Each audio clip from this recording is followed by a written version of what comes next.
While Austin Hill won at another Xfinity Super Speedway, Shane Van Gisbergen made his Xfinity Series debut.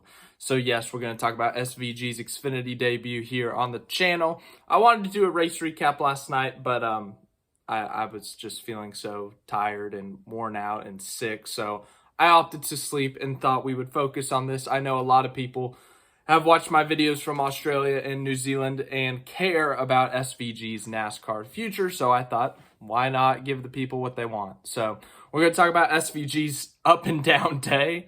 To say the least, he was involved in a number of incidents, some his fault, some not his fault. So we're going to talk about all those incidents. We're going to talk about the race itself. We're going to talk about where he finished, where he sits in the points. It's been one race, yes, but we are going to talk about where he is in the points and anything else we need to talk about. So as I said, incidents. Shane Van Gisbergen, before we get to those incidents actually, he qualified 5th for this race. A very impressive result, yes.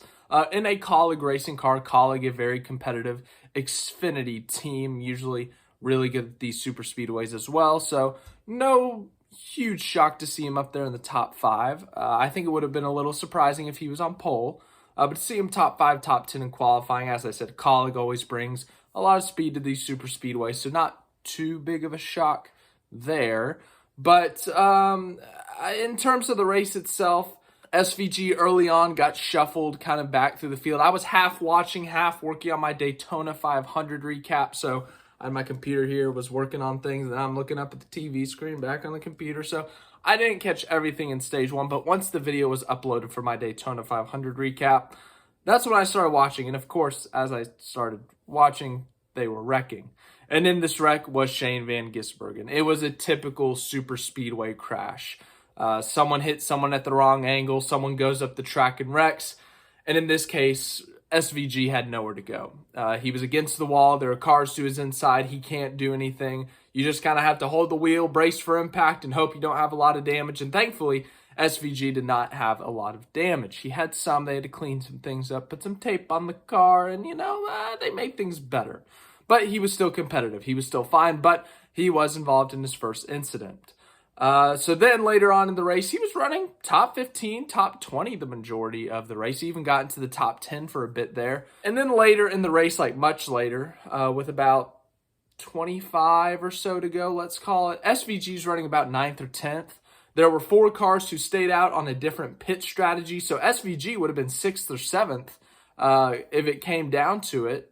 If these cars end up pitting, they could not have made it to the end. They were really banking on a caution, and SVG gave them that caution. SVG, I can't find the replay, so I can't show it, but this is the best thing I can compare it to is Kyle Busch, Chase Elliott 2020.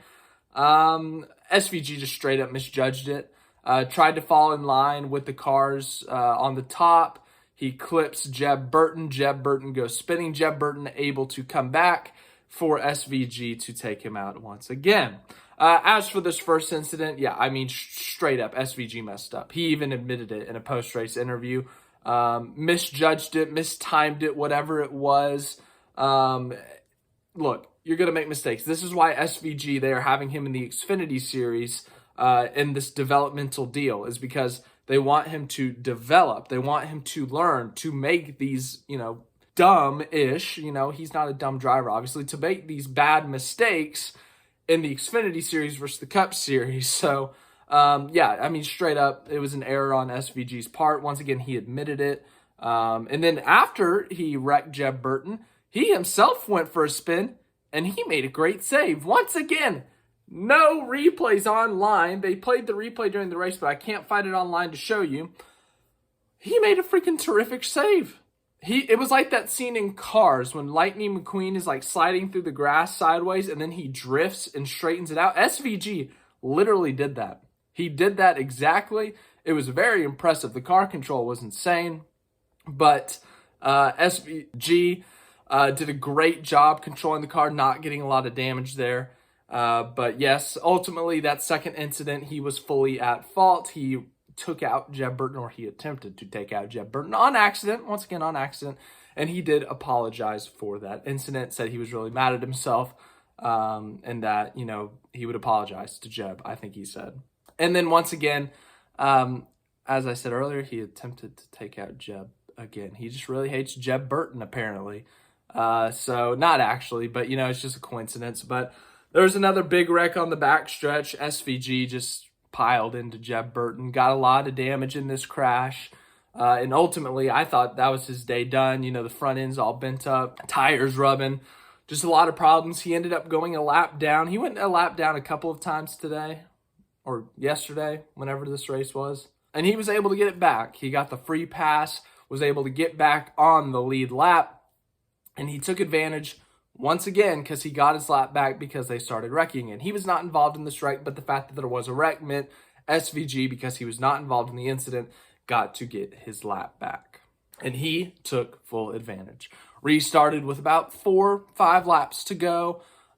He restarted 20th and he made his way back up to 12th. So in his Xfinity Series debut, he was involved in 3 incidents at least. I might have missed 1 or 2, or he might have technically been involved in another. But he was involved in 3 incidents, went a lap down multiple times, rallied, recovered, had an incredible save in there, by the way, and finished 12th. Honestly, an impressive debut. Yes, once again, my biggest thing was obviously the incident with Jeb Bush, the first one. Bad misjudgment. Once again, he is here in the Xfinity Series to learn these things. He's here to learn these cars, to learn how things work, and that is one of the things he is going to learn. So when we go to Atlanta next week, when we go to Talladega in about a month and a half, he will now know, all right, at the super speedway, I got to judge it a little bit better when I hop into a different line, whether it's on the top or the bottom, so I don't clip someone and wreck someone. But it's a learning experience. And as for the rest of the race, he drove great. He drove fine. Some things were out of his control, as I said, with that first wreck. And as I said, he was top 15, top 20 most of the day. It was an impressive run. It was a good debut, a good, solid debut. No, the car was not completely clean, but he finished. And he finished a respectable 12th place. He currently now sits 13th in the standings, 1 point out of the playoffs. But once again, it's race 1 of 33. After 23 races, the playoffs will start, so he's got 22 races to go. But a respectable start to SVG's Xfinity career.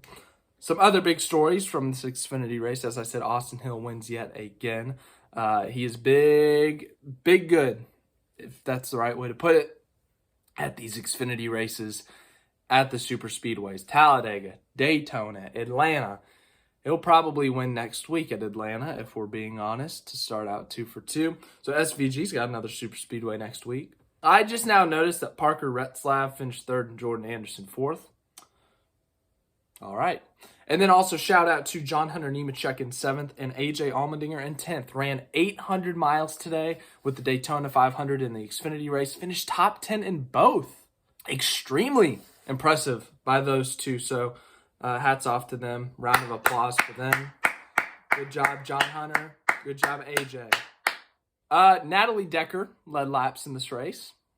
I'm not kidding. She led like 8 laps or 7 laps. Alternate pit strategy, but still counts.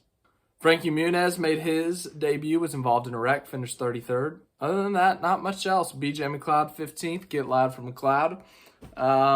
That's all I got here. Apologies once again if I sound bad. I'm still dealing with this. But hopefully it'll get better. I can make more videos, talk more. As for the plan for the rest of the week, TBD. I want to do that thing I usually do early in the season and talk about the playoffs jokingly. Like right now, I think someone wacky would be in the playoffs. I can't remember who. But we'll talk about that, I guess, tomorrow or Thursday just to have fun with it. Then we got Atlanta this upcoming weekend. It should be a fun time. But thanks for watching this video. Hope you enjoyed. Have a great rest of your day, night, morning, wherever you may be.